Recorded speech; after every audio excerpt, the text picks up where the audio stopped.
given the breadth of services, all multidisciplinary agencies are now essentially the same.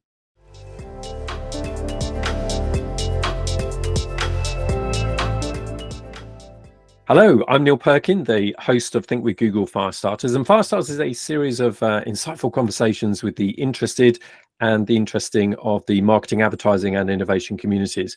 Now, one of the most interesting areas of challenge within advertising right now is how agencies can drive growth in a fast changing and rapidly developing agency and client landscape. And I'm delighted to say that we have the perfect person to help us understand some of the challenges and opportunities that agencies have. Robin Bonn, the CEO of Definery, which is a specialist consulting and coaching business, helps agencies create their own market of one. So they enable them to accelerate growth, command a premium, attract the best talent in the market.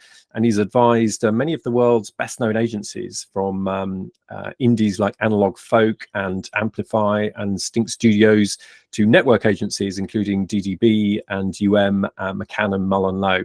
So Robin also actually hosts an excellent podcast called The Immortal Life of Agencies, which seeks to add a bit more positivity around the business of running an agency.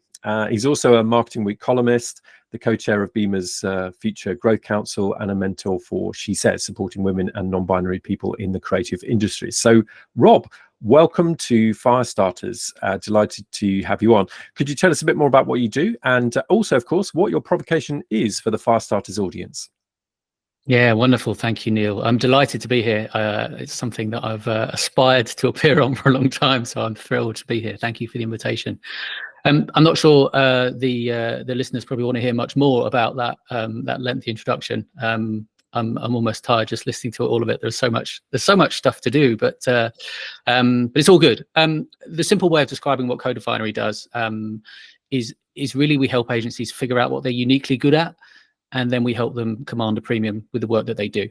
And everything else we do across the consulting side of the business and the coaching work that kind of lines up behind that as well. So the provocation, let's get into the meat of this quickly. So the provocation that you and I came up with was this. So given the breadth of services, all multidisciplinary agencies are now essentially the same. Now, I love this as a provocation, and I'll just speak to it for a second ago. I think a lot of people would agree that that is true, and I think other people would absolutely argue to the death that it is not. For me, I tend to imagine that there are shades of grey in here, so I think there's a lot of subtlety in this. So I'll just say it again. Given their breadth of service, all multidisciplinary agencies are now essentially the same. So where I think that's true is if you look at this through the lens of capabilities. So I would argue that we are effectively, and I say we as agencies for the sake of argument, we as agencies are in effectively a post-capability world. So what I mean by that is that the days of agencies being able to differentiate themselves on the strength of their discipline, the things that they do are long gone.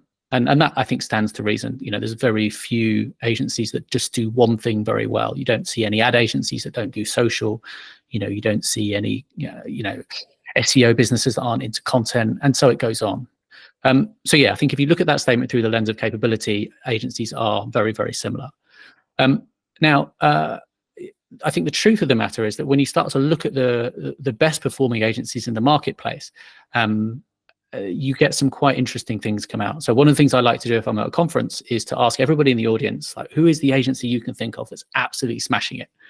It's the one that seems to just kind of pick up the best clients, best work, best awards, best fame, all that kind of stuff. And it doesn't matter where I do this, what part of the world or what kind of disciplines that kind of audience might skew towards. You always get very, very few names come up, usually 3. Rarely, if ever, more than 3, but sometimes less than 3. And the usual suspects come up. If it's a sort of advertising-centric group, people right now will be talking about Uncommon, they'll be talking about Mischief, they'll be talking about Gut, and that's fine. And everyone kind of settles into that question quite quickly. The next question is, what do we think as an audience that these agencies are doing differently? And then things shift dramatically. There's no consensus at all. There's all sorts of different answers about why it is that these agencies are particularly thriving. And I think there's a real interesting observation to be made. We can be very clear as an industry which agencies are not the same, but we're not very good at explaining why they're not the same. And just to sort of wrap up this opening monologue, I would have a strong view on this is that the single biggest difference between the agencies at the top of the tree and the ones that aspire to be there is really down to mindset. And I think the ones that get it are the ones that understand what I see in the marketplace, which is most agencies, I'd go that far, the majority of the agencies in the marketplace, probably globally, but certainly in the Western world, look at the market and they see that it's oversupplied. I would question that. I don't believe the market's oversupplied. I think it's under-differentiated. And I think once you recognize that distinction and behave accordingly, you're much more able to sort of write your own story effectively. The marketplace doesn't happen to you. You define the market that you want to be in. And that's really where the whole market of one idea in terms of what Definery delivers, that's where it lives and dies, in that distinction. Great, that's so interesting. And so let's dive into that in a bit more detail. I mean, there's lots to talk about. I'd like to dive into things like agency business models and the future of agencies and AI, of course, as well. But before we get there, this differentiation problem, which you're framing, and the idea of a market of one. Tell me a bit more about how agencies can differentiate what they do, how they can create this idea of a market of one. Yeah, I mean, again, there's loads in this. I think one of the issues that agencies see, particularly the larger ones, is that there's a lot of vagueness around the language in this space. So we talk about positioning and proposition and mission and vision and values, and we kind of toss these ideas around like confetti. And generally, things like sort of positioning, certainly, as I say, from a large agency point of view, ends up really just being a pithy strapline. There isn't a great deal of substance that sits beneath it. Now, this might have CSOs the world over sort of, pushing back in anger, saying, well, that's nonsense. We have a strong strategic process that underpins our positioning. But really what I mean is that I think there's a confusion between a sort of strapline, which is a sort of pithy 2 to 4 word statement, and an actual value proposition that offers the marketplace some means of deciding whether agency A is right for them or not right for them. So I think one of the things that really helps here is to recognize that positioning isn't a strap line. For me, positioning is just the discipline that you're in. We're an ad agency, we're a CRM agency, we're a global marketing services network. It's the ballpark that agencies can kind of put themselves in to make them easy to find by their chosen target audience. Now, in contrast to that, I would say your proposition is the most succinct distillation of your business strategy.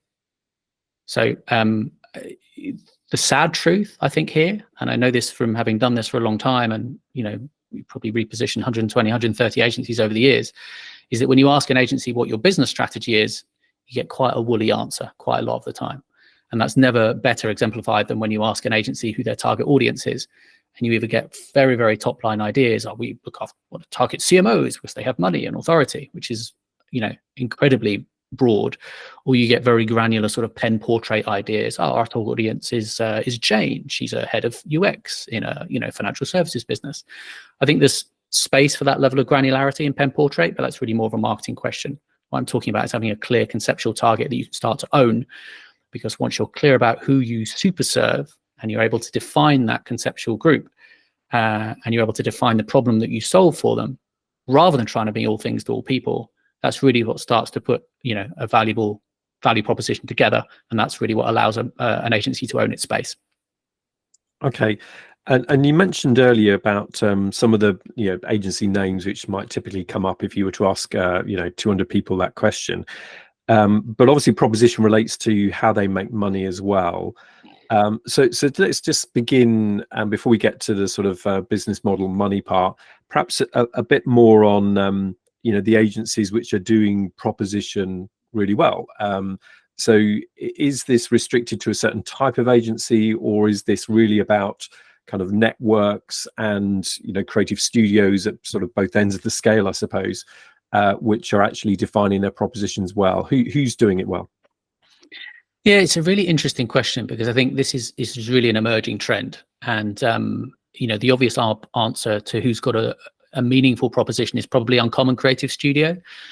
Since they launched, I think probably about whatever it is now, 5 or 7 years ago, they've been very, very clear in the way that they've spoken to the market and talked about, and I'll probably mangle the words ever so slightly, but they talk about creating brands that people in the real world wished existed. I'm sure they express it slightly more eloquently than I have. But I think what is interesting there is that they are speaking to a certain kind of mindset. That's their target audience. They could be big brands, they could be small brands, they could be, having been around a long time and need a kind of reinvigoration, or it could be, something that's just been funded and no one's ever heard of before, solving a problem that, no one knew they had. I think what's interesting is that they apply a lens to the kind of work they want to do. And I know from having spoken to one of their founders, Natalie Graham, she talks about there being a very active dialogue in the business about, who do we want to make famous? And for one, I absolutely love the swagger of that. They know they have the ability and the skills and the conviction to make brands, to sort of supercharge their progress. And they have a degree of responsibility there. So in amongst that stuff, not only is there quite a clear line about what they do, there is some clear delineation between that and what they won't do. So there's much clearer guidelines in the business about what they might say no to, or what they might push back on if the client suddenly decides to get cold feet and they're heading in one direction. So there's real permission to challenge the client in there as well. So I think being able to be very explicit about your convictions as an agency, having a real strong point of view about what you genuinely believe in, not just some pithy to say to the market, which sounds cool. That's where these clear value propositions start to come from. So yeah, to your point about models, I think it's easier for an independent to do this stuff, just because it's easier to get everybody around a table and really distill down what everybody believes. But frankly, the same is true of the larger agencies and even the holding companies. They're still ultimately governed by a group of people. So get them around a table, take them through a process, get super clear on what's important to them, and you can start to craft, a space in their marketplace, a value proposition that makes sense, and it be representative of genuinely what that group of people believes is the right thing for the future of their stakeholders and, and frankly, the planet. Yeah, I mean, just to echo what you said there, I mean, we had Lucy Jameson, one of the other co-founders of Uncommon, on Firestarters as well. She was talking a lot about boldness and bravery and, just having that kind of point of view about things, as you were saying there. I mean, it's the whole kind of emergence of creative studios like Uncommon is quite interesting, isn't it? What sort of trends are you actually seeing really with how agencies are emerging or structuring themselves? So tell me a bit more about what you're seeing in terms of the landscape. Yeah, I mean, I think it's a fascinating time. There is so much change happening, and I think it's being dramatically accelerated by AI and the sort of ripple effect of what people are imagining AI is going to be able to help agencies achieve. I'm sure we'll come on to that one in a minute, but I think from a holding company perspective, there are some pretty polarized views out there. I think a lot of people working in those big agencies are worried. The job security that they thought they had is let's say shaken at best. People will argue that holding companies are in managed decline. They won't survive the next 5 years. I don't think that's true. I think they are certainly in a period of transition. Clearly clients are looking for more and more and more for less and less and less. And that's been going on for 25 years. But there's no getting away from the fact that maybe they used to make 30% margin, and particularly the creative agencies are, they're making less than 10 now. My optimistic view, and I always will take an optimistic view on this because I think, brand is too important for big clients to just let big agencies disappear into, obsolescence. I also think there's too many very smart people in agencies to let that happen as well. But, there are some big challenges out there. There needs to be more differentiation beyond rhetoric. They need to change how they charge. The way we look at resourcing in agencies, the different models of bringing together groups of people for short or longer periods of time. I think there is a weakness in a lot of agencies. They're not particularly trusted advisors to their clients. They kind of roll up, give stuff away. And we've talked about this as an industry for a long time. I don't just mean giving ideas away in pitches, but of course, over-servicing clients. All that sort of inefficiency is so baked into how the large agencies operate. And obviously changing that is all kind of hampered by the constraints of reporting to the stock market. So that sort of short-termism is almost kind of baked in. But to the point about creative studios, a lot of those issues, are just as prevalent in the independent agency community as well. I think generally there's more sort of business model innovation in some of the indies because it's easier to do. But the reality is that so many indies are run in the image of the larger agencies, in the way that they communicate their value, in the way that they service clients, in the way that they charge, the way they think about pricing, their sort of attitudes about, the clients holding all the cards, which, just simply isn't true in my opinion. So I think there is opportunity for innovation right across the board. We've seen this long term with independents like, the Mothers, the Widens, the Edelmans of this world. You can carve out a niche, and I'm really not fond of the word niche because everyone thinks it means small. I don't think it does. You can carve out a space in the market that you can own, whether you're big, whether you're small, whether you're listed, whether you're independent.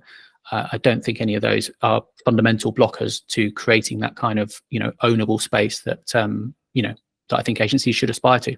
You mentioned there about sort of changing how they charge, and earlier we were talking about proposition, and proposition obviously would be tied into how you make money as well. So let's get stuck into models, remuneration models. There was an interesting piece of work which the IPA did, which I think might help frame this, IPA, Institute of Practitioners in Advertising. And so they kind of frame these sort of inputs, outputs, and outcomes kind of models, these ways of remunerating an agency. So inputs based on like an agency of record, I suppose. You're basically getting paid for the things that you're actually doing as a kind of retainer fee, if you like. Outputs where you're more being paid on the things that you're actually creating and that you're doing.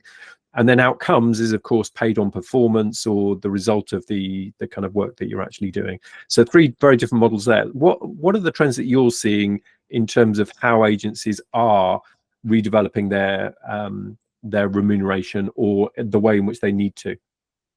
It's such a fascinating, multifaceted question.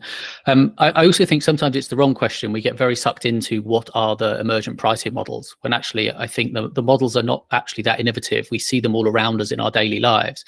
The blockers that agencies face are more attitudinal, they're more cultural, which is probably the bigger and broader conversation.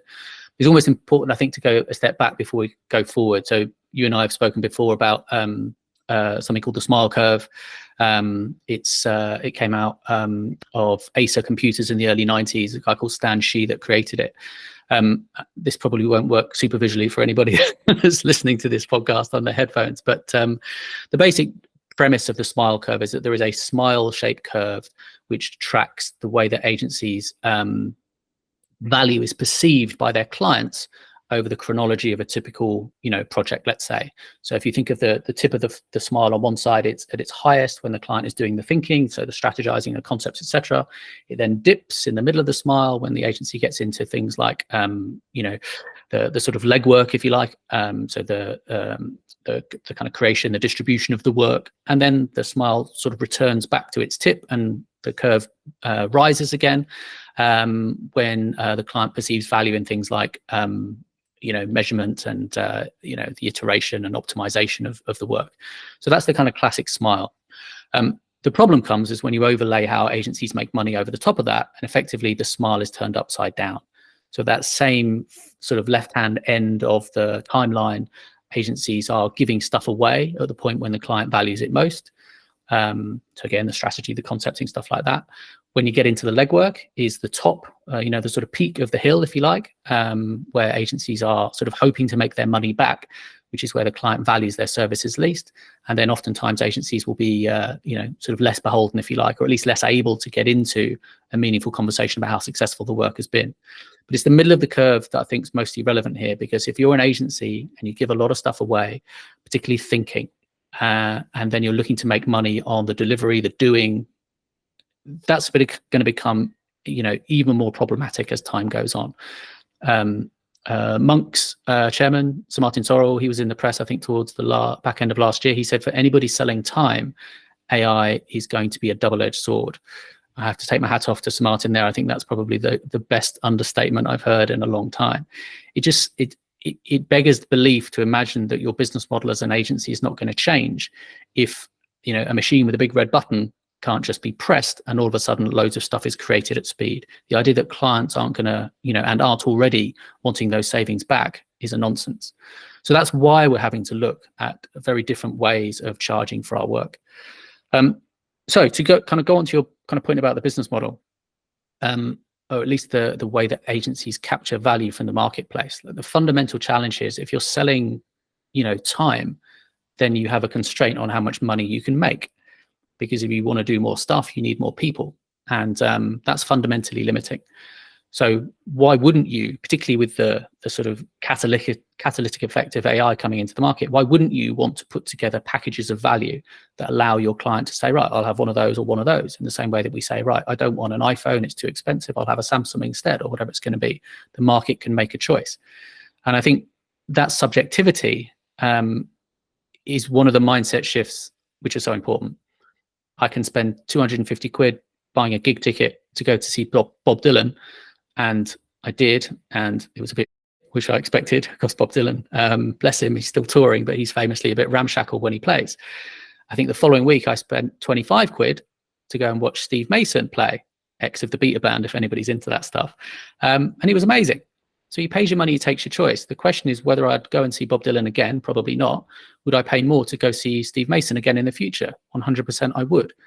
I think once we kind of accept that there is going to be some unknowability, some risk in what we're offering to clients, whether it will work, whether they'll want to hire us again, then that was always going to be the case. We can't edit that away. So I know this is a very long answer, Neil, I apologize, but absolutely we can get into different pricing models. But one of the issues we face there is that as agencies, we're babies. We've got very little experience of doing anything that isn't time and materials. And what I see time and time again when we're working on pricing stuff is that people say, oh yeah, we time and materials, I get that it's limiting, but we tried, payment by results once, and the client wouldn't give us the data, or they weren't very happy to pay us a bonus. And we have this bizarre dichotomy where it's either you're selling time and materials or you're selling payment by results. And that's a nonsense. There's so much, as you suggested about 3 hours ago when you asked me this question, there is a huge amount of options that an agency has and a client has to navigate to get to a pricing model that works. I'm going to take a breath there, otherwise I'll just keep on talking. That's all right. I mean, it's a really fascinating subject, I think. One question that I wanted to ask actually on the back of that, though, is that sort of smile curve is just a brilliant way, I think, of articulating the disconnect in the market, perhaps, between what the perceived value and the kind of way in which agencies are actually making money, and particularly the kind of the thinking, the strategy piece, which and there's long been talk really about how maybe ad agencies should become more like management consulting, perhaps, because management consultancies are able to kind of charge for their thinking, and they can actually make money from that. Do you think that's true? Is it really the case that ad agencies should become more like management consultancies? Again, it's a very blanket, it's a very blanket description. It's like saying that cars should be more like lorries. Maybe at points they should, because cars should have 4-wheel drive. I don't know. But I think they're two very monolithic things trying to be spliced into one. So there's a lot of what consultancies, the large management consultancies do, which I think agencies can look at and think we can learn from. There's a number of agencies we work with over the years who have sought to build a more consultative model. We get into sort of quite theoretical discussions about what makes it a consultancy versus what makes it an agency. So I think there's a few things here. So fundamentally, consultancies make more money, rather than the sort of £100,000 or £100,000, $150,000 per head, of revenue that agencies are kind of satisfied with. Looking at a significant management consultancy, you're looking at 3 or 4 times that. So there's something interesting going on there for sure. That's represented in profit margins. We said sort of sub 10 for a lot of agencies these days. Many will be very, very happy with 15 or 20, perhaps looking at 30 or 40% for for many consultancy businesses. I think what a lot of consultancies do well is they are, and I think again this is an important nuance, it's less about the business model and it's more cultural. They are just fundamentally more consultative. So it's about slight distinction between being a think for me or a do for me agency. I think that's one of the things that AI is going to impact. If you're an agency that sort of sits back and waits to be told what to do, here's the brief, or you ask daft questions like what keeps you awake at night, you're really just asking to be spoon-fed by your client. Whereas if you're able to go to your client with a point of view and say, hey, listen, this is what we're seeing, we think there's some implications for you, I think you need to get ahead of this, you are leading the conversation, you are being consultative, the client isn't just sort of leaning back and seeing your work going, yeah, you're pretty good, I'll give you a call when I need you. They're leaning in and saying, okay, well, this changes things. I need to act on this. How do we move this forward? And that is really, for me, the beginnings of a trusted advisor relationship, or at least the evidence of that potential being in place. So I think undoubtedly that's the biggest gain that any agency of any size in any business model can implement quickly, is to be more consultative and to bring a point of view to their client so that they can start to influence the priority set that client, is working with. So, I mean, as part of that, there's this whole idea of agencies should get more upstream. You hear lots of people talking about that. And rather than just responding to a marketing brief, they should understand the business problems at the heart of the marketing brief, why, what's come before that brief in order to result in that kind of that creative brief, perhaps. So do you think that is really where agencies need to head? They need to kind of expand their footprint, perhaps beyond marketing. They need to get further upstream into businesses. Is that the case? I don't know. I mean, this one's been going around for so long, hasn't it? I think it's a bit of classic agency self-flagellation. Oh, we need to get more upstream. Well, yeah, maybe, but if you're a sort of small SEO agency in a suburb of, West London, and your marketplace is local businesses, then you probably don't need to get upstream, really. And likewise, if you're, Mark Reed, and you're probably having quite a lot of very upstream conversations with, at least CMOs, and I'd like to think with CEOs as well. So the logic of speaking to decision makers and, not allowing your kind of sales conversations and your client service conversations to be sort of intermediated by a bunch of middle people, I think the logic of that is as old as the hills, and I think it certainly makes a lot of sense. I mean, arguably, as I say, the self-flagellation thing is, it's not that agencies don't do that, it's perhaps they do it less than they did. I'm not going to reference a certain sort of 60s themed advertising TV show, because frankly, I'm so glad that we've stopped referencing it. But the world was very different when a lot of the cues and a lot of the sort of self-esteem of the industry was originally set. And obviously things have changed dramatically since then. So we don't necessarily have a right to have the ear of the chief exec of, a PLC. So yes, have conversations with the people that matter. Yes, get to decision makers, but it's a little bit of, it's like asking doctors, should they question their patients about their symptoms, or should they just give the drugs to the patient that they come up asking for? I mean, it's a nonsense question, really, when you put it in those terms. So yeah, get upstream if you can, but only if you should. I guess one of the interesting lenses on this is customer experience, I suppose, because marketing is part of a sort of broader set of elements that comprise customer experience now, that goes outside of marketing and into many different areas of the business. And so if you're really going to kind of well, in fact, actually a better way of framing this is Richard Huntington, who was one of the first guests actually on Firestarters several years ago. But he actually framed this as a really nice kind of catchy sort of phrase, which he called brand-led transformation. And what he was talking about there is the fact that actually the brand can play the kind of lead role in a business transformation, because it can be the kind of North Star, which can dictate, all kinds of different elements of customer experience. And that really, to me, sort of seemed to kind of signal a need for, perhaps agencies to think more broadly, perhaps, about the role of brand within a business, the role of creativity that they can, for creative problem solving, but also about customer experience. So do you think there is an opportunity, perhaps, in this idea of brand-led transformation? Yeah, I do. Richard, I don't know him well, but he's obviously a very smart guy. And I think that I remember reading about that at the time.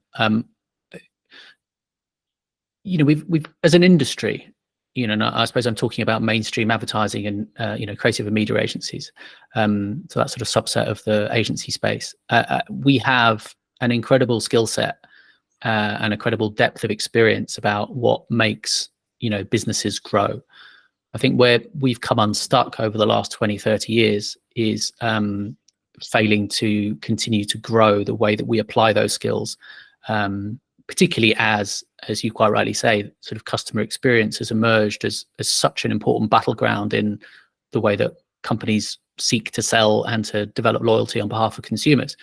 I mean, frankly, I couldn't care less what my bank's TV commercials say. What I do care about is the customer experience. I want to be able to do my business banking on the phone. I want to pick up the phone and know that on my mobile, I want to be able to call them if in the call center, be able to solve my problem. So the sort of the role, let's say, of traditional marketing comms perhaps isn't quite so singular as it was, but the impact of brand on those other touch points is massive.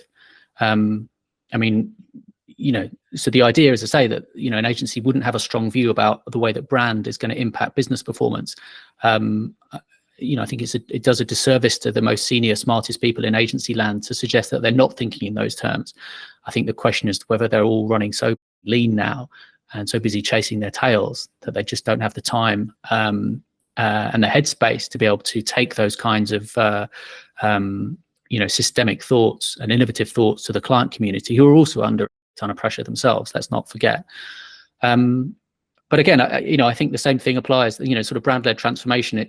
It's got some sort of analogs within the way that Definery operates, in as much as we talk about the agency customer experience, and it's one of those. The same logic of customer experience I think applies to agencies as well.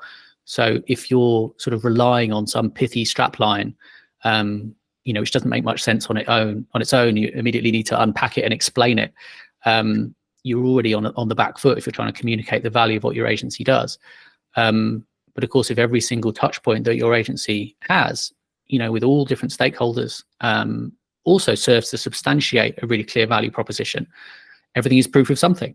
So it means that whether an agency is, a client is sort of experiencing an agency at a conference or in, some thought leadership, in a sales meeting, in a pitch, in a client onboarding process, it's the same throughout the whole employee experience. How does all of that stuff substantiate that that the agency is what it is, can deliver what it says it can deliver? So I think the idea of the customer experience as proof is massive. And I think if that doesn't invite a conversation with the most senior decision makers in that organization, whether it's an agency or whether it's a client-side brand, that's a missed opportunity for sure. Yeah, that's nicely put. I think one of the podcasts, one of your Immortal Life of Agencies episodes was with Michael Farmer, who's written the couple of books on Madison Avenue Manslaughter and Madison Avenue Makeover, I think they're called, about transforming agencies. And one of the things you were talking about there was quite interesting, which is about civility. So basically, agencies not pushing back enough on clients and getting squeezed. I think you called it like a foot in the door business model. The idea of just like getting your foot in the door, and then we can just sort of grow from there, and being hopeful of client growth and so on. And also, Michael, I think, made a really interesting point about how agencies are not very good at sharing the knowledge they have of the client business with the client themselves. Bearing in mind that if you've got a CMO tenure of whatever it is now, 18 months or whatever, you've got this kind of churn going on. And actually the benefit of agencies who've worked with a client for a period of time, actually sharing the knowledge they have about their market, their competitive set, the organization and themselves and the history and what's gone on before, as being really valuable to marketers. So tell me a bit more about this idea of pushing back against clients, and also alongside that, sharing the knowledge that you have as an agency about that client. Oh, this is a massive topic. You're going to regret asking me about this one as well. But I come from a background where I started my career. I did about 3 years in technology before I started in agencies, just before the turn of the millennium. And I was fortunate to work outside the industry because it meant I was trained how to sell stuff. We don't really do much of that in our industry, which I think is a real shame. One of the learnings I took from that is that there is a nobility in selling. I think of sales as service, because effectively you're trying to help people get from where they are, which they might not be very clear on, to a state in the future, which they also might not be very clear on, and that future state being a happy place for them. And if you're the person to help them get from A to B, then great. And if you're not, then maybe you can help them find the person that is. And I think within that framework, the idea of challenging clients ceases to become this sort of scary, don't rock the boat, sort of mindset, which is so pervasive in agencies. It's like, oh, hey, client service person, is it possible for us to get maybe a testimonial of our client so we can put it on the website? Yeah, no, not now. No, it's not a good time. We're just in the middle of a launch, or, we said something last week. And there's this real scarcity mindset where, we've got to protect what we've got at all costs. And I think that shows up in all sorts of places, but not least in those moments of truth in client conversations, whether it's, when you've just met, or whether you're trying to close a piece of business, or whether you've been working with them for some time. Empowering, as a leader of an agency, empowering your team to recognize that it's not just advantageous to challenge your clients. It's actually, it's part of the sense of duty you have as an expert practitioner to say to them, diplomatically, sensitively, and obviously this is an art form because some people don't want to hear it, but be able to say to the client something on the lines of, we should maybe think about doing this differently, or have you thought about doing it this way? And you can dress up challenge in any way you like. Perhaps the word innovation is a more sort of healthy banner for it, but at all points in that customer journey, particularly during the pitch process, where we are as an industry so subservient, so much, yeah, we're definitely the answer, we're the best, of course you want to hire us. What was the question again?